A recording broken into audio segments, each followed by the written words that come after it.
Welcome back to another exciting episode of the Myth-Busting Locksmith. Now, today we're having an educational and an advisory one, and please feel free to leave your comments and queries below because I know that there will be people out there giving me an awful lot of stick over what I'm going to go through with you. Now, I have made notes and research which I'll be referring to here, and there clearly is a lot of branding and advertising here, but I will come to why that is there. Now, I've been researching recently about the locksmiths that are on the internet and all the cowboys that are on the internet calling themselves locksmiths and ripping you off, charging literally hundreds of pounds for jobs that should not cost more than even a couple of hundred at worst.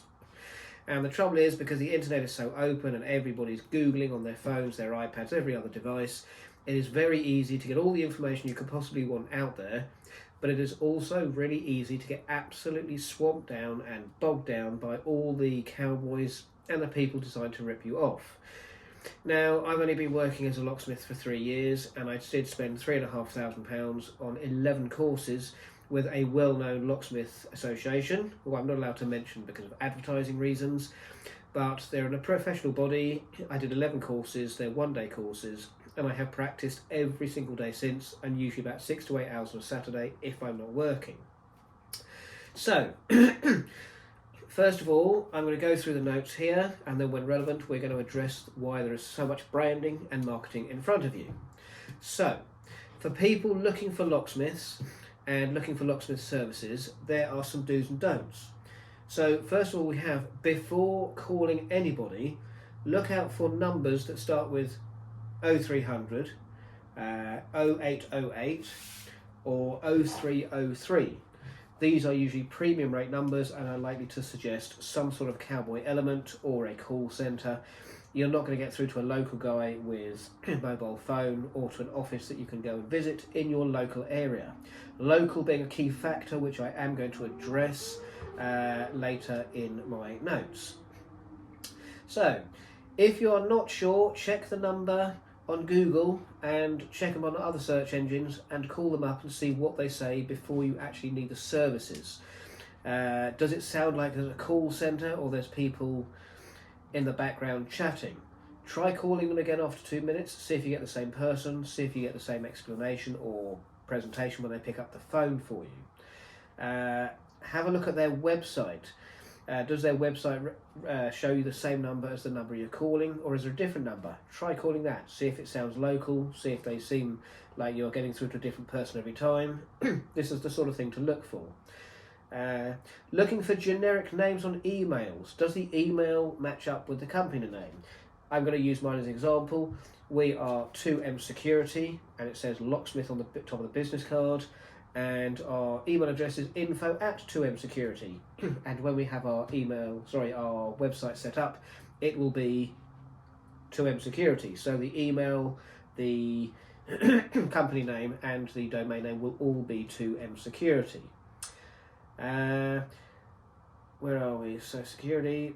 Locksmiths often use their own name or their family name, so that's another one to help you out to work out if they are a genuine locksmith. A lot of them will say local locksmith, and they will advertise Surrey locksmith, Woking locksmith, Guildford locksmith, which is more generic than you would think when actually looking for a locksmith, because they're trying to attract you by your area that you're in, which they may not be based in at all. And we are going to come out for that. Classic names to look out for: London Locksmiths 24, 24-hour Locksmith, Locksmiths 24/7. These are all very generic, and a lot of these are cowboy companies who are not locksmiths, and they're coming under an umbrella of a bigger company who are just getting anybody to go out, rip you off hundreds of pounds and screw you over. London 24, London Locksmiths 24/7. These are generic ones that I have come across. The things you must do: ask the call-out rate and the first hour rate. We charge a set fee to come out, and it includes the first hour. We do not charge a rate just to come out. We do not just charge an hourly rate. We will charge one fee to arrive on your doorstep, work for an hour, and then it's in 30-minute increments afterwards. What else have we got here? Correct. Ask if there's a separate call-out rate, yes, as well as the first hour. Ask if they're a member of a professional body or affiliation of locksmiths. Always a key one, because there are a few associations out there, and if they don't belong to one, it is unlikely they are a proper trained professional locksmith, and you will have no comeback when stuff goes wrong. Check their ID when they come up. My ID card that I have actually says locksmith license and has a membership number on it. I would show you, but I'm not allowed to advertise, so if I'm called to your house, I will of course show you it. But I actually got laughed at by a company based in London, very famous locks, apparently, to which they had no affiliation or association, but they used it as an advertising thing of calling ourselves this name locks, and they laughed at me and said they've never heard of a licence in their life. Mine may only be a registered member and a membership card, but it actually says licence on the card with a number, so you can call the company up and go, John Morgan, this is his number, he has done this, we would like to ask questions or complain. So it does say licence on the card, they are out there, people laugh at you, put the phone down. Right, let's see where else up to. Yes, we're clarifying identity cards. Always call at least 3 different locksmiths to see what prices they are offering and see what price you can get, see the best one, and see what sort of work they're suggesting may well be needed. You can always call them up, just ask for advice. You don't have to take the services, and if they're halfway to you and you decide that you don't want them, don't need them, whatever, call them up. Real locksmiths will say no problem, they'll happily turn around and go home. They will not charge you if they're on their way and they haven't reached you yet. Somebody calls me, I'm halfway on a half-an-hour journey, and they say, look, we don't need you. It's never a problem, I'll turn around and go home. I'm not going to charge you, I'm not going to chase you up. I am a genuine working locksmith. Never allow work to be carried out until you have agreed and established a price. If I come up and tell you your door needs adjusting, your handles need replacing, so does your cylinder, I will give you a price, and that is what I will do. I will not start working and doing all sorts of jobs for you and then go, oh, I've had to do A, B and C and it's now going to cost you 600 quid. I will ask you first, make sure you say to them, what do I need? So that they will tell you A, B, C needs doing and nothing else. Let them do that, get a price for that, then let them start. Do not let them add things on top. Now, this was the most interesting one for me. Local does not always mean local. I live in a small area, let's say Woking. It's not Woking, but I don't want to be hunted down by cowboys. And a lot of the companies that I googled for my area, not Woking, but we'll use that as an example, they all come up with Woking locksmiths, locksmiths in Woking. So I googled them to see where they are. I investigated their website and I actually checked out their addresses, and I in fact drove down to a couple of addresses to see where they were. If I am living and working in Woking and I am looking for a Woking locksmith, or if I'm a resident looking for a locksmith in my area, which we're suggesting is Woking, then I would expect a locksmith to be based in Woking. A locksmith will go, I live here, I will stick my pin here, I will draw a circle of 45 minutes to an hour here, and that is my area. Outside of that, you may get a higher rate for taking into account petrol and mileage. So the first one that I called that said it was local was based on the south coast. I am based in Surrey. I'm not far from Woking, and they were saying they were based in Woking. It was actually, in fact, the south coast. Second one I came across was based in London. So clearly not based in my area at all. They're just going to get one of their mates to come down and do the job. They didn't have offices in Woking, so it wasn't like we are based in London and we have offices here, there and everywhere. It was they're based in London, they're going to send Bob the Builder out to screw up my door and rip me off. Not a local locksmith. Very important. If you want a local locksmith, make sure your locksmith is local. Third one I came across was based in Liverpool. I'm nowhere near Liverpool. Why they would say they're local to my area, I do not know. Another one, it claimed to be in a local town, and they actually claimed to be in my high street. So when I walked the 5-minute route down to my local high street, I had a look, and they weren't there. They've never been there, and they were claiming that they were living on the high street. So I visited, they were nowhere near. So in fact, it was a completely different company, nothing to do with locksmiths. Another one I had a look at claimed to be in London, so I had a look at them. They were actually based up north. And what confused me was their company name and their web address name and the location in which they were based had nothing to do with each other. They were advertising that they were based in London. They were advertising work in Liverpool. and their website address was something completely different, so they were not connected in any way, shape or form. And when I phoned them up and asked them, they were very rude, they were very abusive. So clearly they're just some little office that get a call centre and they get anybody to come out and do the work, and off they go. Doing a little bit of research, you'll find that they will rip you off because they won't know what they're doing. They won't be trained, they'll just be getting some bloke, like Uber Eats will bring you food. These people just send somebody down and they will just mess up your lock. They will not do a good job, you will have no comeback, and you won't know how to find them.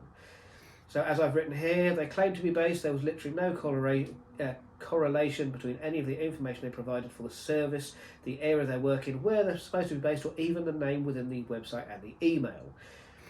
On one occasion they actually blocked out their faces on the website with little emoji smiles, which was a first for me and the only time I've ever seen this, and this would send up a red flag for me, and this should most certainly send up a red flag for you. Now, I know I'm going to get stick off this, I'm going to get comebacks off this, and I'm going to get complaints, but bring it on, because haters will always hate, and that's good marketing for me. So today I have made a point of highlighting this company that put emoji smiley faces on their website when they were doing work. Now, if I was doing work and I'm doing a website as it's being built, I'll be there doing my locks, you can see my face. I have made a point on this video of showing you my face, where a lot of them I cover it out because my face isn't relevant, what I'm doing on the desk is. But today I made a point of saying, this is what I look like, this is me, I am John Morgan, I am 2M Security. If you need me, you'll know where I'm based and you'll hear about me through word of mouth. But to see on a website people working and doing different sort of jobs and then having a smiley face emoji on their face was very odd. And their ID card that was up in the top right, top left-hand corner, whatever, of the website, it was blurred out, so you couldn't see their face. Very odd, because the ID that I will pull, and most genuine locksmiths will pull out, will have photo ID. So you go, this is my face, this is my card, we are the same person. If you're dodgy or dangerous, that is why you'd be blocking out your face. I don't understand why they did it. There was no explanation whatsoever at all, and I don't understand what they hope to achieve. Now, coming to the branding. As highlighted before, we are 2M Security. I am John Morgan. We will all know the area I'm based. This is what I look like. If I come to your door, I will have this card, I will have this face, I will have ID with a photo on that you can see as me. Now, the point here is, this has Locksmith, that is what I'm working at, 2M Security, that is me, my email, info@2msecurity, and my mobile number. On the back, obviously YouTube with the myth-busting locksmith, which highlights in brackets underneath the 2M Security, and also says I am on LinkedIn, and it is under John Morgan, 2M Security. Very clear, hiding nothing. Now, as you'll notice here, we have our logo, and as you will see, the logo, although very small, is on our original style pens. We've also got these rather little fancy wax seals just for a little touch of class. Exactly the same logo on it, with the same colour green as our advertising material. As you see, we've got envelope stickers here. We give these to the kids, we stick them on envelopes, we'll stick them on other things where relevant. Same logo, all the way through, everything is uniform. QR code stickers, if you scan one of these, it will come up with the myth-busting locksmith. And in fact, let's give this a little try now. So of course we've got the main screen. It will come up with the myth-busting locksmith, which of course is me. It's going to work. YouTube and Safari.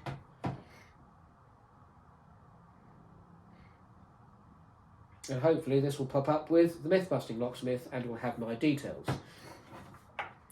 Yeah, accept all. Accept all.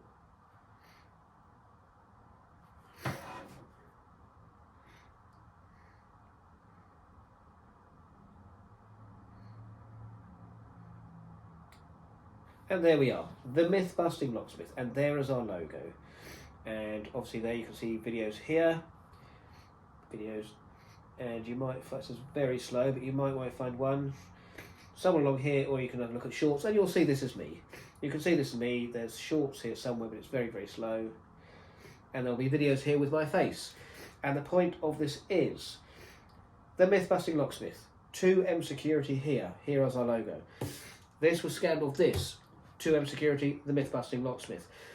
The name, the logo, my name, the email, the website domain name, and everything else are all uniform. They are all clear, they are all concise. You can email me, you can call me.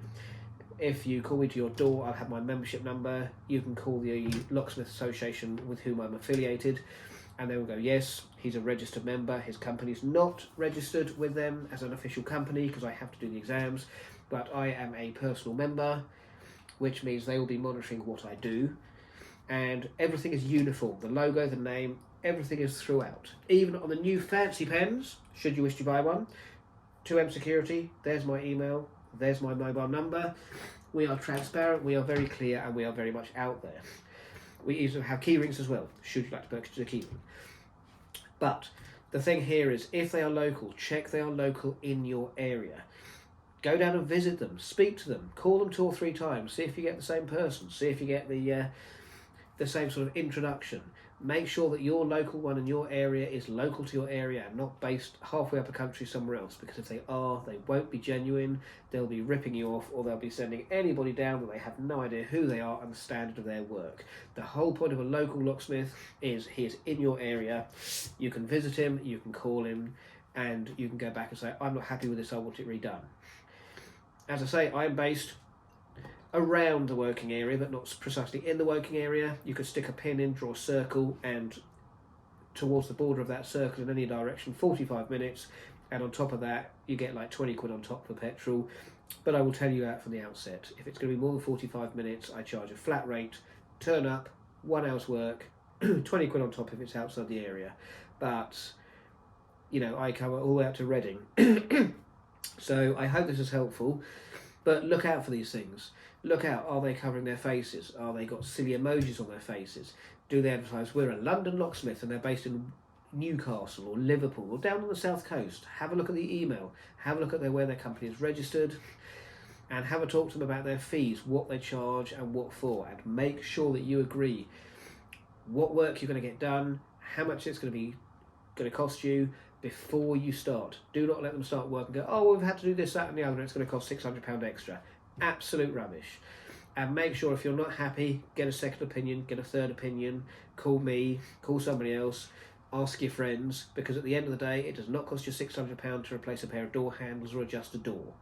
You've got to make sure you do your research, make sure your locals are local, make sure you have 2 or 3 options, and save them in your phone before you need them, and if you're passing, pop down and have a chat. That's all I can do. I hope this helps. I really hope this helps, gives you some good advice and some good pointers. Watch the video, take notes, call me, email me. You can reach me at info@2msecurity.co.uk, or you can call me, or you can leave comments and messages here. And for those of you who know who are ripping everybody off by not being registered, not being proper locksmiths, I've seen your work, it's crap, it's embarrassing. The amount of money I've made from rectifying work from people who have done a poor job is hilarious. And I love it when I get people telling me that Bob the Builder from Manchester came down. Oh, he came down from Manchester in some rough area. Yeah, you don't want to upset him. Well, if you're going to do a crap job, I'm going to upset you because I'm going to redo it and I'm going to make more money, and then I'm going to get more customers because they'll like what I do. They did not like what you did. And for those with emojis on their faces on their website, that looks terrible. It looks very unprofessional. How can you trust somebody when you cannot see their face? Hence, face. So that's it. I really hope this has been useful. I would love your feedback, comments, complaints, criticisms, whatever you like. I will respond to everything. But as I say, if it's unprofessional, rude, or just being bitchy, then it will be removed. We don't need that here. I'm not here to be slated by somebody who thinks they're cleverer than me. I've been in it 3 years. I'm doing very well indeed. I don't need people bitching at me because they're cleverer than me, or better than me, or faster. I am here to try and stop you getting ripped off by people claiming to be local locksmiths who are neither locksmiths nor local nor qualified. I am local to my area, I am qualified, I am trained, and I'm building experience every day. So I hope that helps. Do come back for more if you like this video, and let me know what you think. Thank you for watching. Goodbye.